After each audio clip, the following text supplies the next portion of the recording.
Alberta is forging a path towards sustainability by turning waste into resources and advancing bioenergy solutions. In this episode, we're going to dive into some of these innovative projects tackling plastic recycling, renewable fuels, and the circular economy. What's the circular economy, you ask? Well, I'm glad you came by. Sit back, settle in. Welcome to Shift.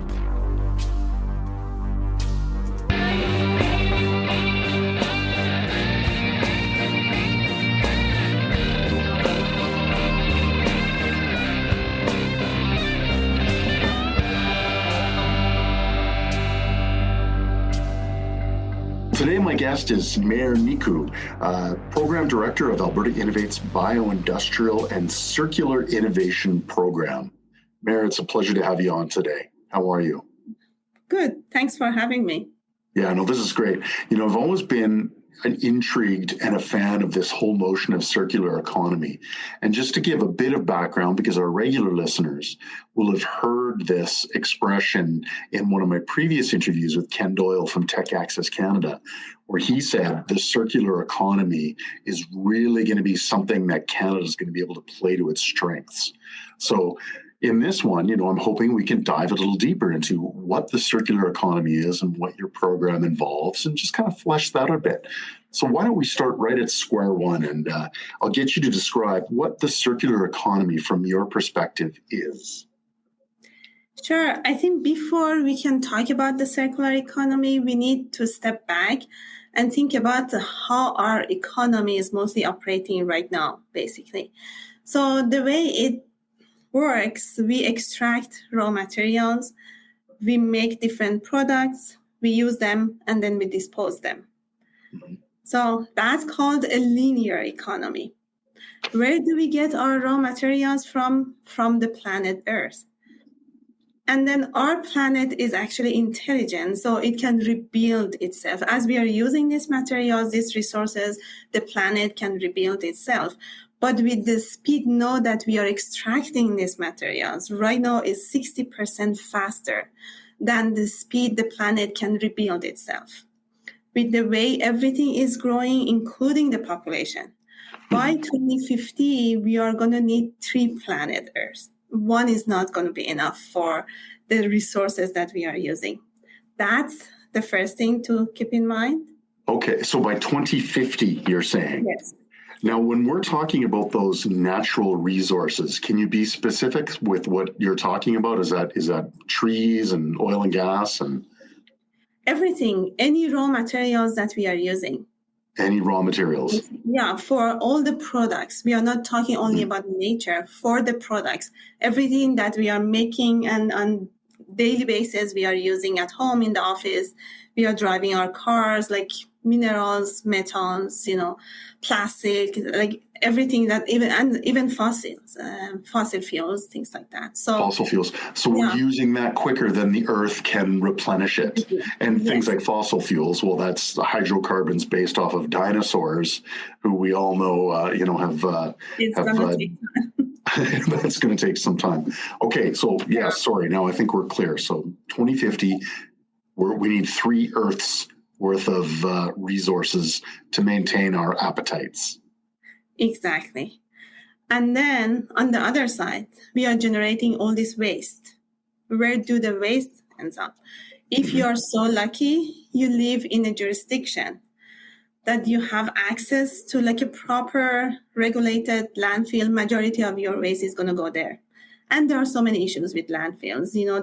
There are big source of emissions, including GHG emissions. And then if you're not so lucky in a jurisdiction that do not have proper landfilling, the waste can go into the water, forests, farms, anywhere. Basically, you just name it. Right. And then it's been estimated by 2050, there is going to be more plastics waste in the oceans than fish. That's going to be a lot of waste we are talking about. Right. And it's interesting to know where we stand in Canada regarding waste generation. We have the highest generation of waste production per capita in the world. In the world? Cool. Yes, than any other countries. And just listen to the numbers. 36.5 tons per person per year is the waste generation in Canada. The second country is 26.7. And the third country, that is the US, is 25.9. So not only we are the highest, just look at the gap between the first and the second. Right. We That's really need significant. to think about this. Yeah. Something we are doing. And it's not just environment. Think about the economy. Again, ECCC reported in 2016, 88% of our plastic waste was landfilled. That's equivalent to $7.8 billion of lost opportunity. So it's like, Sorry, and when you say lost opportunity, that's those resources, those waste resources that you're going to flesh out a little bit later that feed into the circular economy. Exactly. Because, that's the waste that can be transformed to resources. But it's like we are dumping dollars in our landfills because that's value that we can bring back to the economy and use, basically. But we don't right now. So that's where circular economy comes into play. So circular economy has two pillars, at least in my point of view. There is a very wide definition. People have different understandings of circular economy, but the way we understand it has two pillars. The first one is to value your resources because, you want to make sure you're saving this, and we only need one planet, not 1.6 or 3. So what happens is, with this circular economy, basically you reduce how much you're wasting, you're using. You reuse. The way you're making these products are more durable and you can repair them. Maybe you can share something that is waste for me. Maybe it can be applied by someone else. All these different basic ways that you can use to make sure that you're using your resources. Still, a lot of that is going to end up to become waste. What you would do with that waste? Again, try your best to bring back some of that waste back into the economy. That's where recycling is mentioned. Mm-hmm. Recycling, and it's not just limited to plastics. A lot of other things like metals, minerals, all of that can be done. That's how circular economy works. And in a perfect definition of circular economy, it's going to be like a waste-free world. Even if it's not perfect, if we can limit and then any step in the right direction still is something important. Is we have to every single one of us can contribute. The last thing about the circular economy also, I want to connect that to the climate change because that's something we all see now what's happening everywhere basically. And we are concerned about. So many technologies are trying to reduce GHG emission. If we follow the principles of circular economy, again, the studies have shown that by 2050, we can reduce the global GHG emission by 40%. Obviously, because we need less extraction. Right. Okay. So, and also less GHG emission coming out of the waste in the landfills. All of that, all together is going to be 40% of the global GHG emission. Wow, you said a number of, I was frantically writing notes because you said a number of interesting things that are really compelling. One of the first ones was, if you're lucky, your jurisdiction will have a landfill program. And to your point, Canada's producing so much waste per capita that the majority of that is going to a landfill. But in a landfill, we're losing all of those resources. We're just essentially throwing away things that have opportunity to become something else. The second thing, or another thing that you mentioned that really kind of piqued my attention, was this notion of reduce, reuse, recycle. Recycle is very much the last thing we should do. And it makes me think of, I don't know when, but it was sometime when I was a kid when plastic pop bottles first came out. And the pop companies were like, well, don't worry about it. You can just recycle it. So they could just produce all this stuff and just recycle it. And then consumers were thinking, oh, it's going to get used somewhere. When plastic pop bottles were probably reused for pops. We now know they, in some instances, are used for carpets. But there's so much waste that there's not a lot of post-consumer recycled products out there for consumers to buy, and how do we become aware of them? But I'm getting ahead of myself there. What I want to talk about next is to dive into what your program explicitly is doing at Alberta Innovates. So the Bioindustrial and Circular Innovation Program. So now we've established that, what the circular economy looks like and the pillars. So now what is our program doing to get industry and companies to focus on that? Yeah, so our program has 3 focus areas. One is bioindustrial materials, second is bioenergy, and third one is circular economy. So is like circular economy is part of the program and the type of projects that we are supporting. And for us, we have limited that to plastics. So circular economy of plastics, or PCE, we call for short. Doesn't mean that we do not value the other aspects, like if it's recycling of minerals, like critical minerals, for example. Even carbon capture and utilization, it can be covered under circular economy, or environmental impacts of all of that together. The reason we have limited to PCE is because there are other programs that are looking into these areas. Like we are part of the division that is called Agriculture and Environment. And there is another division, Clean Energy, that is covering, for example, CCUS and critical minerals. And for environmental impact, that's another team in our division that is called like environmental innovation. We just want to make sure that we are not overlapping each other and that we can provide more support to the innovators, So that's why our circular economy is really plastics. And overall, for the full program, it's basically any technology that can use some sort of biomass or some sort of waste, mostly municipal, certain types of ICI. So industrial, commercial, and institutional waste. Going to different type of products or renewable fuels. That's the full picture of the program. Regarding the circular economy of plastics, or PCE, for us, we do believe that recycling is part of it, but a lot of people think that that's the biggest one, like that's maybe the equivalent circular economy with recycling. That's not the case for us. We have a holistic definition.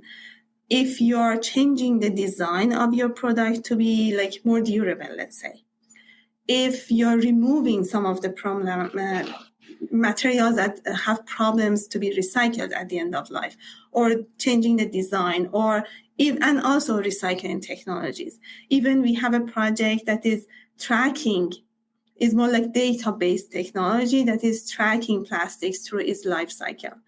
These are all different projects that we are supporting for us. And biomass, we do believe that bioplastics, and when we say bioplastics, because there are so many different definitions of bioplastics, for us, it means that the plastic that is using biomass as feedstock.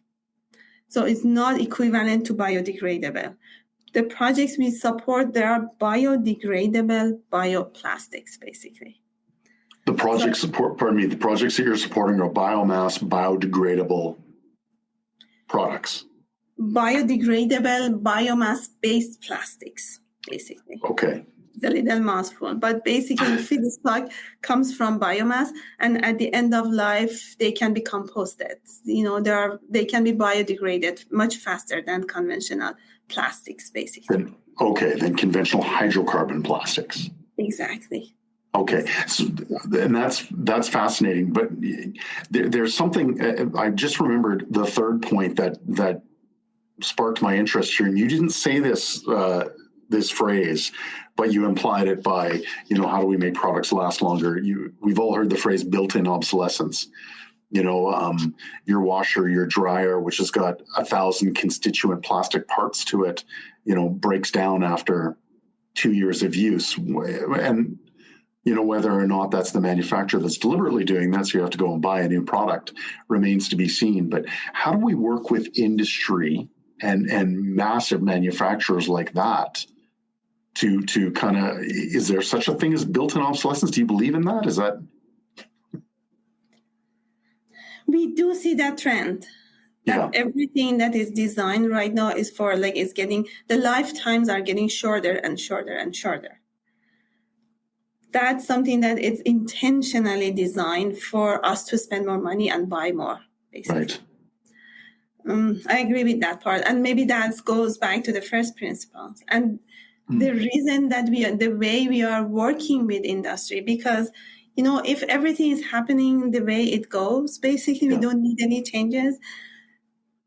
Market is about money. So they make the products in a way that they can make more money. The only thing that can change this behavior is a little bit of maybe consumer demand or pressure, meeting some sustainability goals, things like that. But the more important part are regulations, policies. If industry is forced to follow some policies, for example, federal regulation of banning single-use plastics, or in Alberta, extended producer responsibility. No producers of plastic, certain type of products, it's not just plastics, but single-use plastics and papers and so on, they have to make sure that they collect some of the waste and they send them to the recycling facilities. That's when now everybody is thinking, it's very interesting the way we have seen the shift in our program, because 4 years ago, 5 years ago was very different. Suddenly, after all this conversation in the province and in the federal government and globally, United Nations now brought all countries together to do something about plastics waste. Now we see a lot of demand for our program, because that's where innovation comes into effect, because now everybody needs to do something different. Our focus is not on business innovation, is on technology innovation, and mostly lab scale, pilot scale, bench scale type of thing. And also we work closely with Emission Reduction Alberta or ERA that are working at higher scale, closer to commercial application. But no, it's very interesting to see all this demand for this type of projects, and market for projects still is a little challenging for smaller companies, especially startups, to raise the money because we only support up to maximum 50% of the total project cost. But it's a good thing for us to see this demand, and hopefully we can see some of these technologies moving to the commercial application, not just to stay at the research. Right. So you're saying over the past 5 or so years, you've seen a real marked kind of refocus on that circular economy direction. Oh yeah. I can share this with you. 2020, I went on mat leave.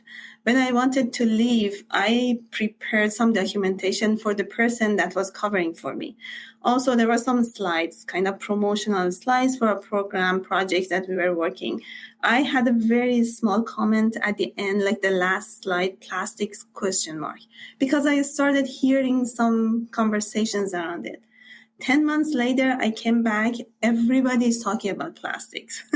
Wow. Many association. I never seen such a big shift. But yeah, that was very interesting because I was away. It was very noticeable to me. Right. Sure. Yeah. It's absolutely. Yeah. 10 months to see that is quite exciting and sobering too, to see the world is thinking about things like that. Now let's go back real quickly. You said there were 3 focuses to the program. You said the circular economy, plastics, bioindustrial, and biomass. Is that correct? Bioenergy. Okay. Bioindustrial and bioenergy. So now, and I know we'll talk a little bit about this as we get into talking about stakeholders and partners and stuff like that. But and you had just kind of alluded to the fact that the program will, give up to 50% to a company. What sort of startups are coming to you? How far along? Like we've often heard this expression TRL, technology readiness level. Where are the companies on that TRL when they come to your program for funding? So based on our program guide or description, we support TRL 3 to 7. But it's not that straightforward all the time. Sometimes we have to really work with the applicant to understand where they are, because there are different type of projects that come to us, obviously. So, and we are working with so many different type of stakeholders. We have projects with academia. It's usually lower TRL, like University of Alberta, Calgary. Right now, regarding plastics, we don't have any projects with University of Calgary, but mostly U of A. NATE is one of those groups, SATE. And with NATE, actually, because they got a big funding from Heartland Polymers. So, and it's called PRIA, Plastic Research in Action. So we kind of leverage that funding. Now we support the project with them. Beyond academia, there are sometimes smaller companies like startups. Startups usually are not too low TRL because they need to be at the closer to commercialization and revenue potential, basically.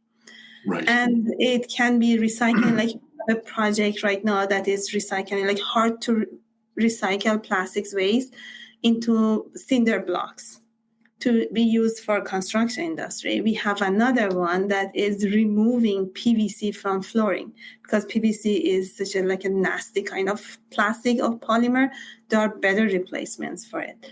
And like the other one I mentioned that is tracking plastics waste is a consortium of different stakeholders. It's resin producer like Nova Chemicals, it's recyclers, City of Edmonton, City of Calgary, so many different groups that are involved in that. Okay.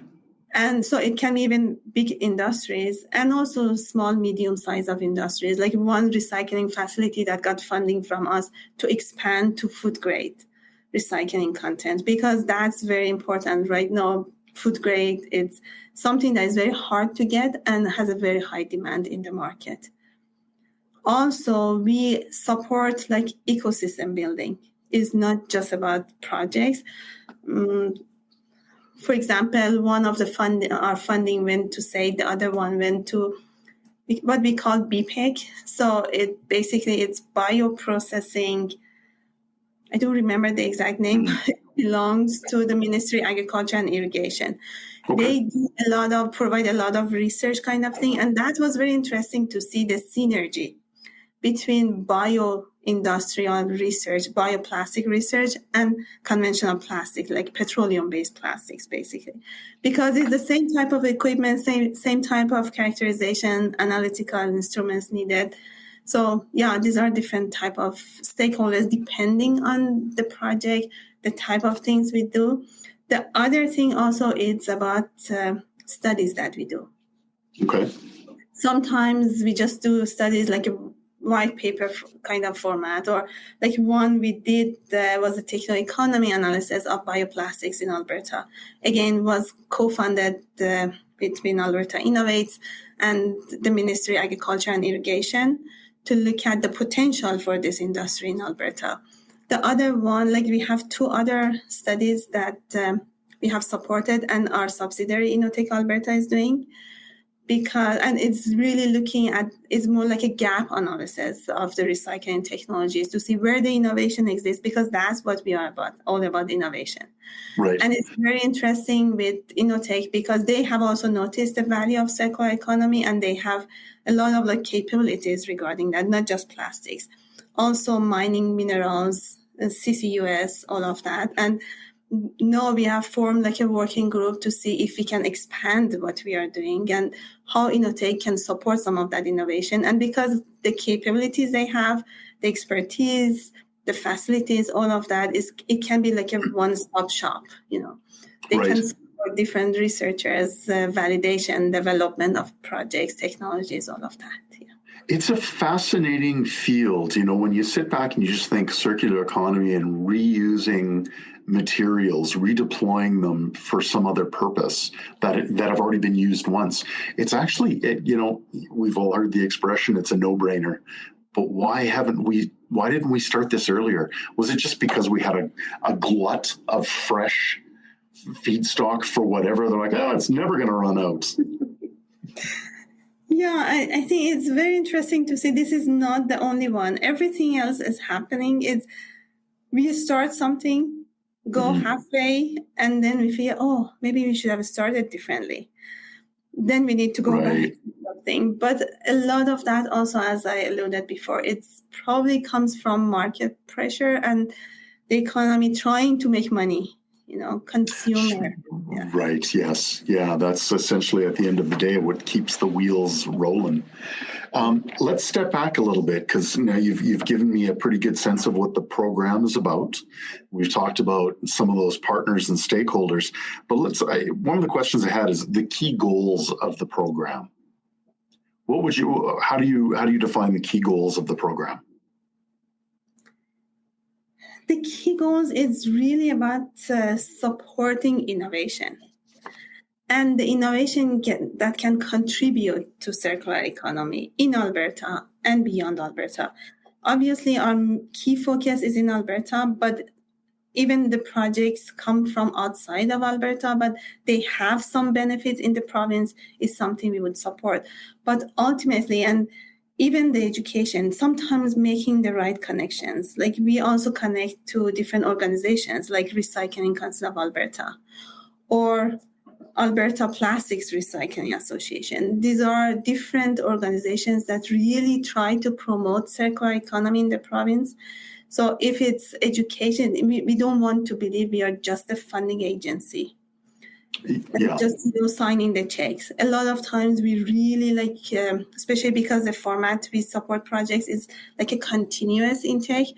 We have a lot of communications with different projects, sometimes even trying to advise them on what's the best way to set them for success because we want to make sure they are commercial. I always say if you have the best ideas for environmental benefits, if you cannot make money, you're going to go bankrupt. And then none of those benefits are going to be realized. So how to look at all different components when you're talking about applied research, about commercialization, to set yourself for success. That's something we really try because at the end of the day, the projects that we support at research stage usually are not going to realize any benefits. It's the result of the commercialization of these projects are going to realize benefits. Right. So try to support.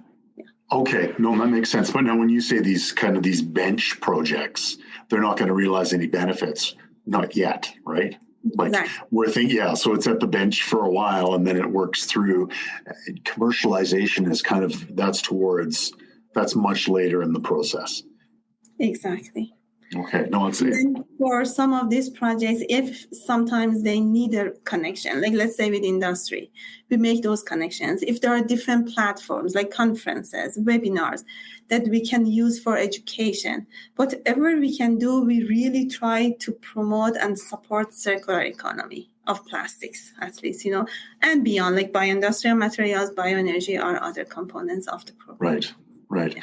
Can you help me understand and help our listeners understand what some of the successes have been? What have you, some of those key projects and innovations that have come out of the province that are that you can use to go, here's the circular economy in action, and here's commercialization of an innovation coming out of the circular economy? For PCE, because it's kind of a new kind of area, that, we see a lot of, as I mentioned, we'll see a lot of demand for research and innovation. Still, it's kind of early to see a lot of those projects coming into the commercial application. So that's really, and we have to always think about that. It's not that easy that for one technology, going through one project and next year is going to be commercial production. So many stages. To me, success is when our projects can also get funding from ERA, for example, because it means that they have moved to the next scale. And we do have 2 examples of that. 2 projects that we supported. One of them was the food grade one that I mentioned. The other one is the one that is is building blocks from hard to recycle plastics, for example.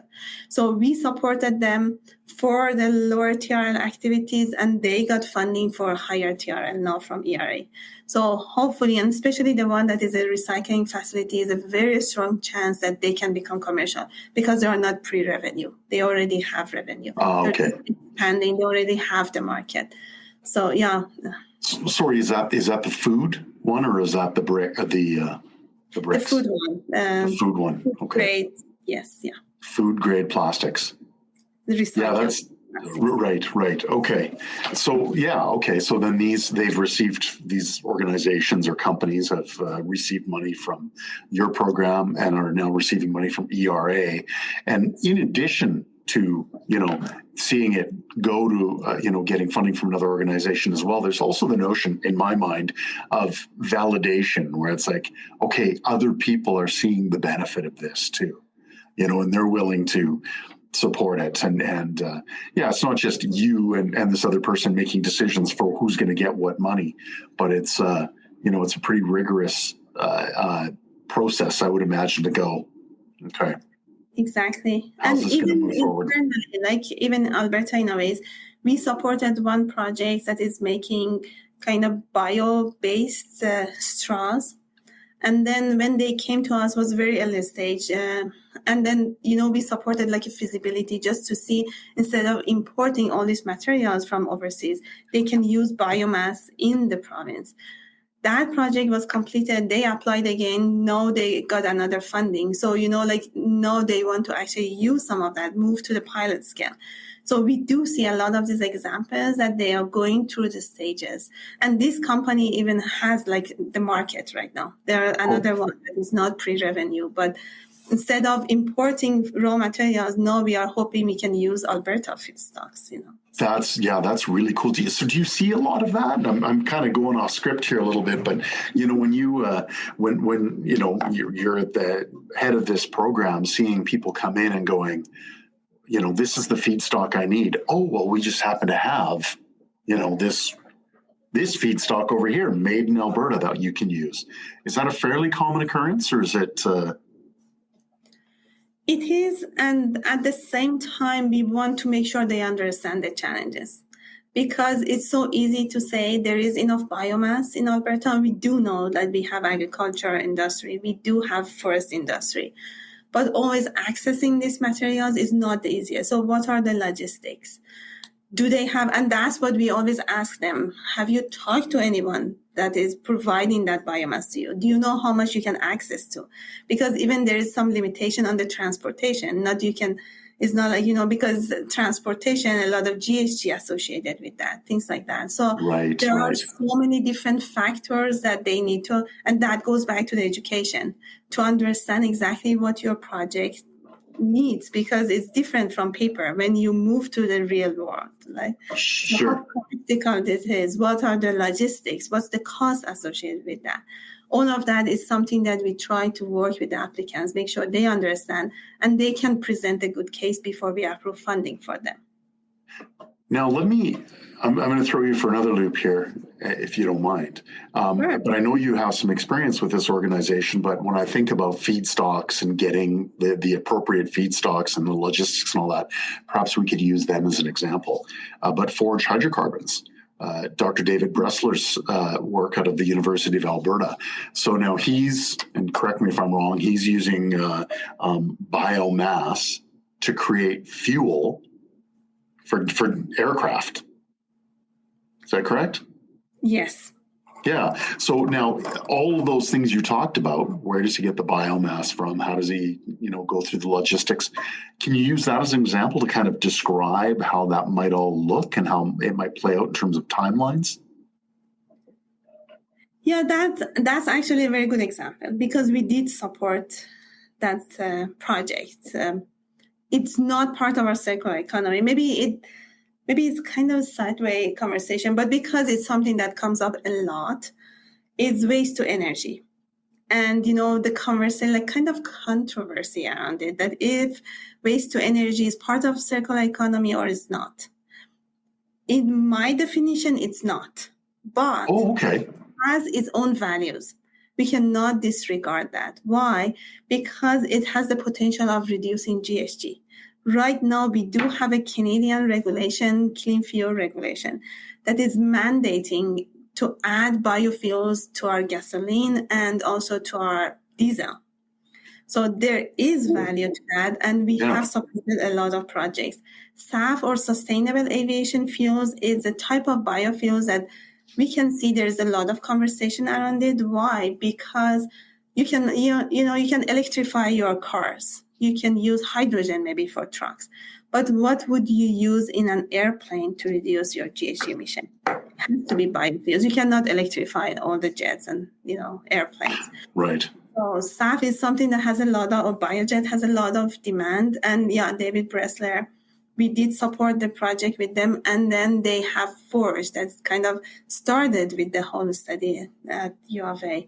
That's, yes, one example. And something they always mention, because they use the type of biomass they use, we call like a lipid-based biomass. So kind of oil. Yes. Yeah, exactly. Right. Okay. So they even did a study to have like a commercial plant. They need to have enough feedstocks within 50 to 100 kilometers, because you cannot just transfer, for too long, because the whole idea of biofuels is to reduce your GHG. If you're transporting or the access, logistics, all of that, then it can really affect your carbon intensity. So of course, that's something. Example. Yeah. That's something I didn't even consider, but I guess, if one of your goals is to reduce GHGs, and then you're going, well, we need to get this feedstock and we need to transport it all the way from, I'm just throwing something out there, from Quebec, and they have to drive all these, these fats in. Well, how many pounds of greenhouse gases are you, what's the volume of greenhouse gas you're using to get that feedstock to, to your point of, right. Okay. Yeah, that's fascinating.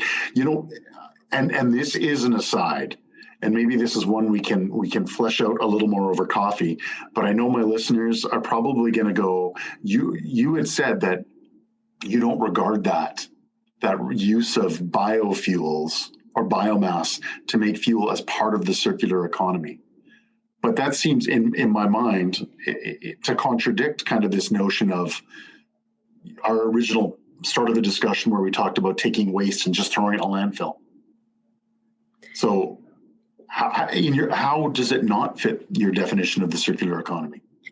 Because, the perfect situation is you bring waste, and then for example, we have a technology called chemical recycling. So basically you can recycle plastics back to the feedstock, like, pyrolysis oil, then you can use it to make new plastics. So you can use it forever, right? Even if not forever, it's not 100%, but high percentage of that is going to go back to plastic. So we call it like closed loop recycling. Sometimes with mechanical recycling, again, you can recycle for several times. So that's the idea. When you're recycling your products, it's not just one-time use. Basically, you're putting them in a loop.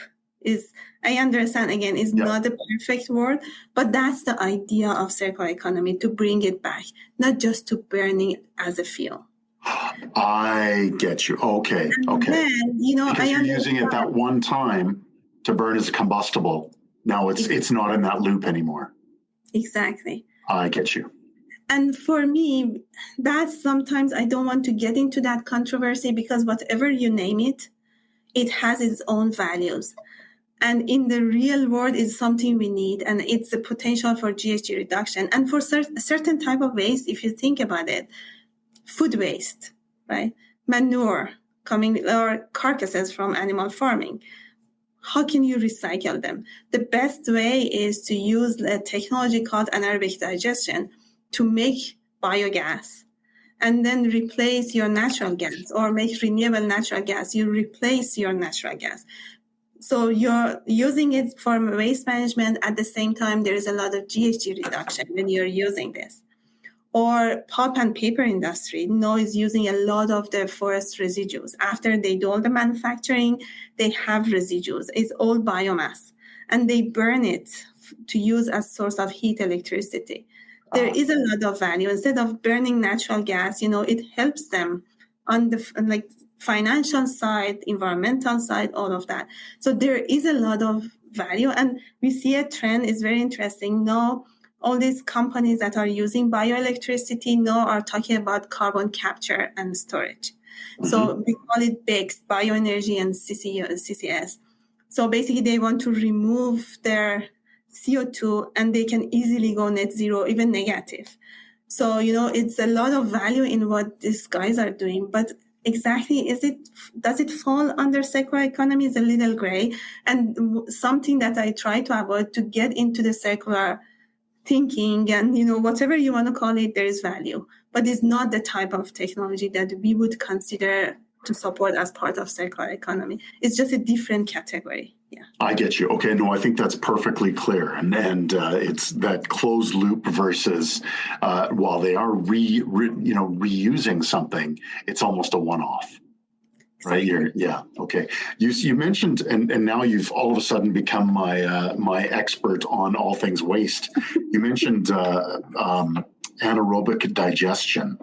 Now, in Edmonton, as my Edmontonian listeners would know, and I believe they do this in Calgary as well, potentially in other jurisdictions in Alberta that I don't know, we compost all of our food waste into the little green containers, and then they're picked up once a week, and that goes to an anaerobic digester, I believe, right? I don't know exactly. You become my expert. I'm really putting you on the spot. Because I'm aware that City of Edmonton got funding to build, actually from ERA, to build anaerobic digesters. I'm not sure what's the capacity of those, if everything is going to those facilities, at what capacity they are running right now. This kind of information I really don't have. It might be some of that is going to composting, some of that is going to anaerobic digestion. But yes, that's one example that it can be used, and it can basically be source of energy instead of going to waste. And I would prefer anaerobic digestion over composting, to be honest, because you can use the energy and the fuel basically that is coming out of the waste. But composting, you can still use it in some applications, but it's not replacing any type of fumes. Okay, so is that because when you're putting something into an anaerobic digester, it's one of the byproducts is going to be heat that you can use for something else, so that exothermic reaction can be diverted to something else, plus you get a product at the end, which could be compost or whatever it is. Whereas composting, you're just putting it into a container on your home property. You have no way of capturing the heat. And then once it's composted, then you add it. Like you're getting two features with the anaerobic digester. Or am I just making stuff up? No, it's right, like to some extent. So basically, when you're doing anaerobic digestion, that's what happens in landfills.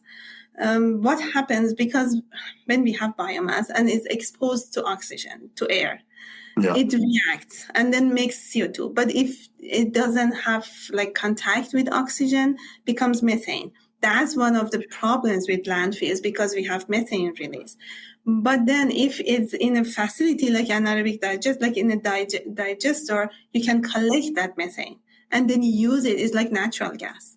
I see. It's called biogas. If it's upgraded, it can be renewable natural gas. You can even inject it into the pipeline, blend it with natural gas and burn it. But the source is your organic waste, is not fossil fuel. I get you. Yeah. Okay. So it's when I said it's giving off heat, it's methane. Yes. Exactly. Okay. Methane. Wow. Yeah. And my next question, I think we've captured a lot of this kind of throughout the conversation, but maybe we can just speak about this explicitly, these kind of three components. But what have the economic impacts been, and the environmental and social impacts of the circular economy been in your mind from it feels like it's, I think you had said 5 years since you had gone on mat leave, you had seen this big plastic push 10 months later, and now the economic impacts, you mean in the industry? Just, writ large economic impacts. Yeah, I guess for industry, because it's going to be a trickle down thing. If industry is paying less for something, they're maybe the cost of whatever product they're producing might be less. True. It's, I think for industry, it depends on which industry you're talking about. Like if you're talking about the resin producers, because Alberta is... Sorry, resin producers? Yes. Resin. Okay. What is that? We can say petrochemicals, right? Okay. petrochemical production. So Alberta is the second largest producer of petrochemicals. We are producing a lot of plastics. So on the globe? Alberta, in North America. North America, okay. Thank you. Sorry to keep interrupting. No, it was a good comment. I forgot to mention. So basically, and for the industry, obviously, like circular economy might be an added value, added cost to them, but because they see a lot of demand from their customers. No, they have to they have all started talking about that. They even offer formulations because the way it happens, they are providing these virgin materials to the manufacturer to make different products. Now they are offering formulations that has some recycled content as part of that. So it might even be more expensive, but no, that's what they are seeing, that's the demand they are getting. Or they have started, I know for example, Nova Chemicals has started thinking about different type of polymers that they put for packaging, especially food packaging. No, you need maybe 6-7 different layers, each one with different properties. One maybe is avoiding oxygen getting to your food. The other one is controlling others, all different properties.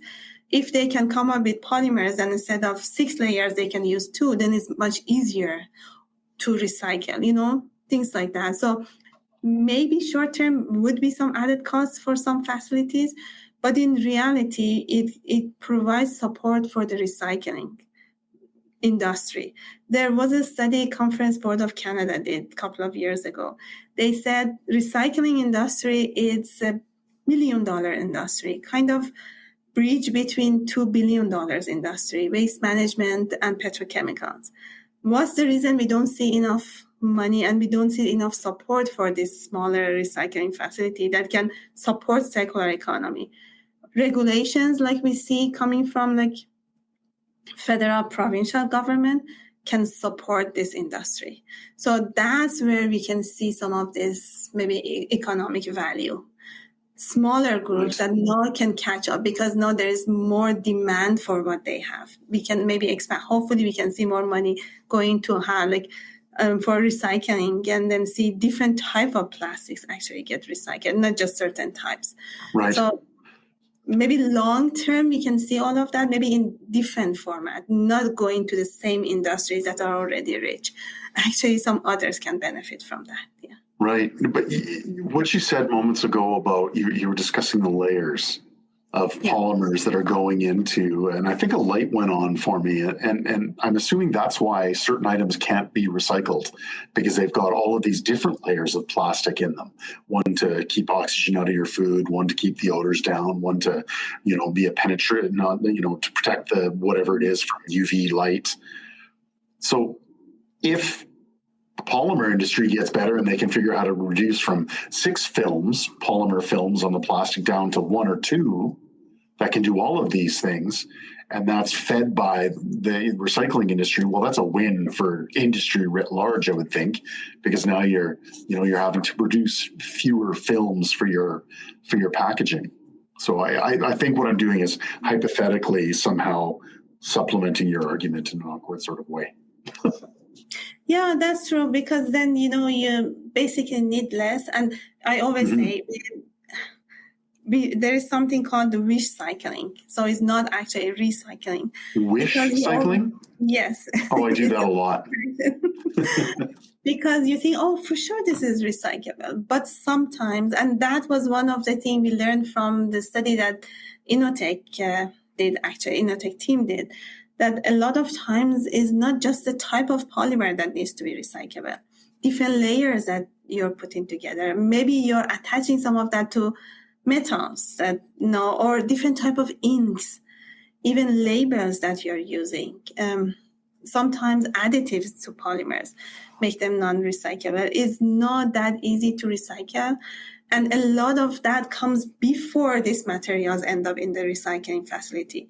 We saw a lot of innovation potential in the sorting and cleaning and removing some of the inks and labels, basically. So even separation of different type of waste has a lot of innovation potential, because it needs to be a very clean, proper feedstock that is going to a recycling facility.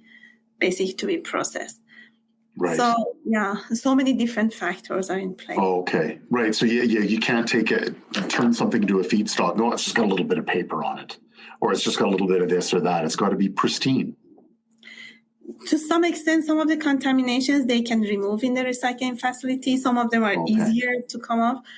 But the one challenge they have, because brand owners keep changing things, they figure out how to deal with one glue and the other day is a different one, or the color of the colors that they add to their plastics. Right. So many different things that happen. Yeah, it has to be, very certain type of feedstocks, especially with mechanical recycling. The chemical recycling I mentioned before has way more flexibility to deal with different type of plastics, but it's way more expensive and needs a larger scale, basically.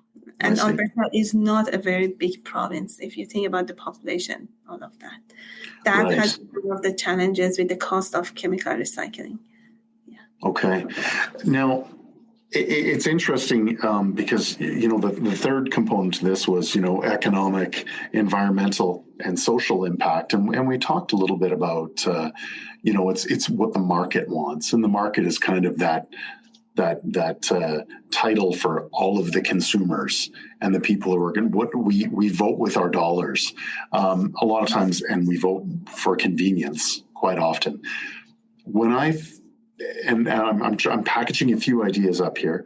When we go back, and you had said you'd seen this big change in the 10 months when you were off, to see this, appetite for post-consumer recycled plastics or circular economy plastics. Government plays a role in regulation. We've seen how some politicians can talk about, well, we need smaller government, less intervention, less regulation. And as soon as you hear less regulation, like, hey, I cringe a little bit, because, if you just let market decide and people are just wanting convenience and less expensive, how do you see things going socially?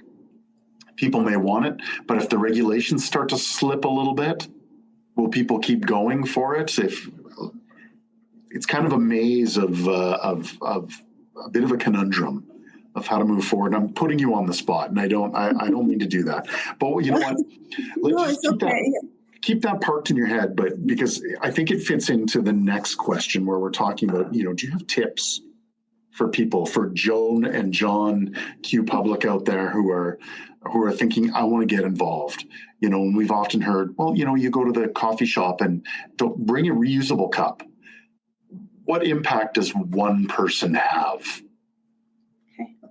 Yeah, first, maybe a quick response to what you mentioned about regulations. It's because I'm also working closely with the ministries, Alberta Energy and Minerals, and also EPA. And I'm happy that it's not my job to come up with these policies and regulations, because it's a lot of work to make sure everybody's happy and see different things from point of views of different type of people, different groups, different stakeholders. It's a very difficult job to come up, and it doesn't matter what regulation policy is at the end. Just, maybe that's going to legislature, that's the first step. But how this is going to unfold, how much is going to actually, different groups are going to adopt it, how it's going to match with the real world, real market, real industry is going to be a big challenge. That's just the beginning. Sure. So, and then for each person, I think a lot of times I agree with that expression that we speak without dollars. Because as I mentioned, we see that demand, and know a lot of brand owners and a lot of industries, they are trying to kind of respond to that demand from their consumers. I give you some examples. I have stopped buying some certain type of snacks for my kids because they are using layers and layers of packaging, What's the point of all of that? Or making that flashier and flashier. All this making flashy means that they're using different colors. Then maybe they're making this plastic non-recyclable. These are some examples. Or if you can use, buy bigger containers, use your Tupperware instead of plastic waste. Even when I'm bringing snack to work, I rarely use plastic bag. Usually it's something I can wash. Even at home, freezing meat or chicken, I bought like all these dishes, like glass dishes, basically, that I'm using instead of using Ziploc and throwing into the garbage. These are all very small things that each person can do in my mind. Mm-hmm. And something that I really think that we have to keep in mind is the industry I want to mention, because it's an industry we all love, at least I love, but it has a very big footprint, and it's fashion industry. So if you think about this fast fashion and what's happening, the footprint. So fashion industry is a second consumer of water globally after agriculture. Is responsible for 20% of wastewater globally. So think about it. Like every second, one truckload of clothing ends up in landfills. Something that we really need to think about. Do I really need that cute top, or I have to buy it because it's on sale? Or do I have to keep changing what I'm wearing every season? Do I have to update my wardrobe? And even there are certain brands we know they are burning their products just to keep the cost high.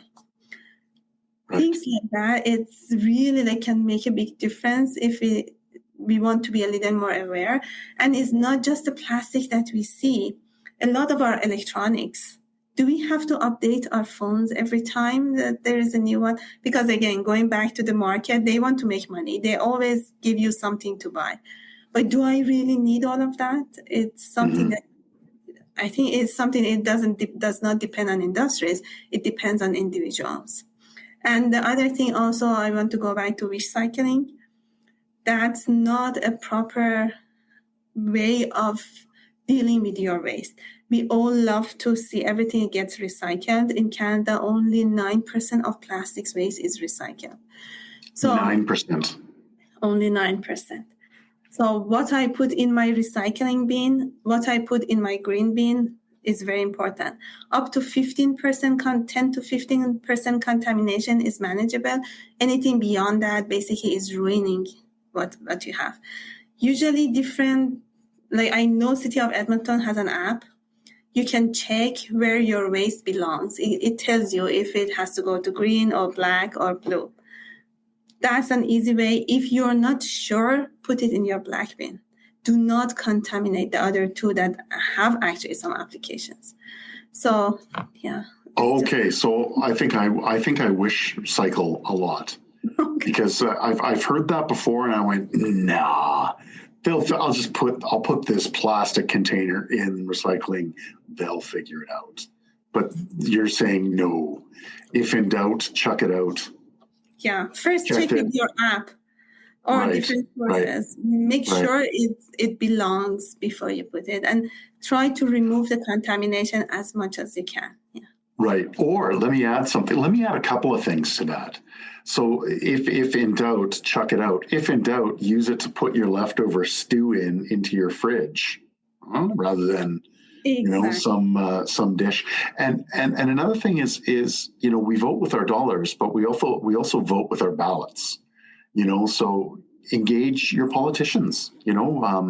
Talk to your MLAs, talk to your MPs about what's important to you, if this is important to you, and see if it's important to them. See how they're going to navigate through the difficulties or the journey of all of this that we're talking about with the circular economy, if they see a role in it. That's a very good point. Yeah, I didn't think about it before, to be honest, but that's very good. Like when you see something like extended producer responsibility comes into play, or, there has been a lot of work, like different organizations working with government, different stakeholders. Somehow you can show your appreciation. I'm sure different people have different ways, but even following what's happening in the market, if there is a new funding, show your appreciation that this funding is going to support research related to this. So it's good to also support this kind of real, tangible activities that are happening. Yeah. Speak, as you said, with your vote. Yeah. Yeah. Now, when you say support as an individual, do you mean go and buy those products? Buy those products, even show interest. I know we cannot, if it's something that is important for you, not all of, because there's so much is happening, we cannot follow everything. But if something is really close to your heart, like plastic waste is for me, obviously. So I try to stay engaged on what's happening. If United Nations has like a meeting that is in Ottawa, at least read the news, see what was the messaging, things like that. Talk about it, social, yeah. Exactly. Yeah. Yeah. Well, that's great. Mayor, this has been a great conversation, and I think I've taken you down a few different rabbit holes, and I appreciate you for being such a good sport and not shaking your fist at me while I'm asking you all sorts of stranger questions potentially. But what's next?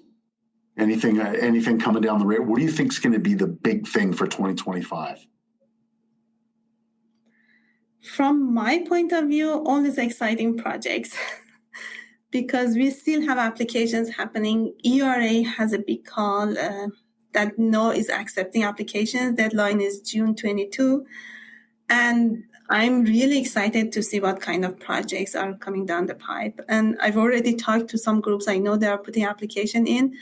But all these projects, and I always say, is research. Even if you don't have the results as you expect, as long as you do what you have promised to do, and then you have some learnings to share with others, at least to tell them what not to do, basically.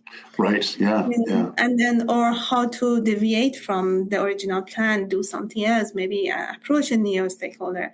All of that, I feel like at some point we are going to see good results coming out of all this research work. And I'm hoping also we see the same way we see funding for kind of innovation, all of that. Also, we see some funding for the actual infrastructure to expand what we have. And because this is a real issue we are all dealing with, we are going to all pay for it, the same as climate change. We are all paying for it someday. Right. Yeah. I think you're right. So if people want more information, they can go to the albertainnovates.ca website and type in Bioindustrial and Circular Innovation Program to get more info on the program.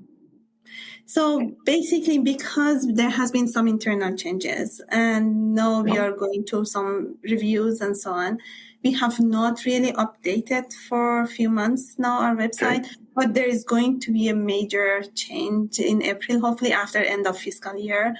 And our project library also, we have everything ready to go. We are just waiting to make sure everything is finalized and our fiscal year end is over, all of that, hopefully. So April, May, we are going to update with a lot of information, examples of different projects, new program guides, new application guides, all of that. All right on, just in time for Inventures. Exactly. Yeah, that's a good comment. Yeah.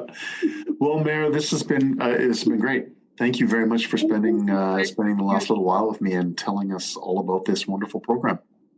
Sure, and thanks for questioning. And because I know it's, when you start one way, that there are so many different things come up, we don't always have time to explore everything, but even to bring them up and then thinking about that, if there are follow-up conversations, it's always exciting to have those. But thank you so much for the conversation, lively conversation. Thanks for joining us today. As always, we can be found at shift.albertainnovates.ca or online at your favorite streaming service. You can also reach us at shift@albertainnovates.ca. On behalf of everyone here, I'm John Hagan. Have a great day. Until next time.